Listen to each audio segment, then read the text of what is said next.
салом алейкум, рӯзи ҳамагӣ бахайр бошад. Касое ки мехоҳанд Голландия, Поланда барои кори ихтиёрӣ ё ин ки татаввуӣ ё ин ки ҳамун коре ки волонтёрӣ ҳастай нишонат метаҳанд, таълимат метаҳанд, билети рафту баргашта мегиранд, забони поландиро нишонат метаҳанд ва чӣ корои иҷтимоия ё ин ки корое ки дар ҳамҷа ихтиёран мекунӣ, интихоб мекунанд ва метиянад.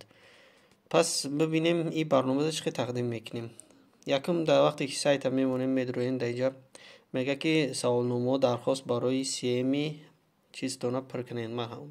Муҳтарам даъватталаб, мо шуморо даъват менамоем ки ба саволҳои бо ростқавлӣ ва мисолҳои мушаххас ҷавоб диҳед. Супос. Хуб, баъд даинҷа электропоштата интихоб мекунед ки чӣ хоҳад буд.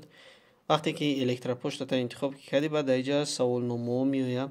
Саволномаҳоро вақте ки пур ки мекунӣ чӣ мешава, баъди анҷомш додан пешниҳод кунед меҷиқем. Дар ҳамҷа ба саҳифаи дигарӣ мебарам. баъди тамом кардани саволнома ҳамин саҳифа ба шумо пайдо мешавад. дар инҷа маънош ин ки шумо аллакай саволҳоро ҷавоб додед ва мунтазири ҷавобтон мешед то ин ки дархостон қабул мешавад ё не. зинда муваффақ бошед.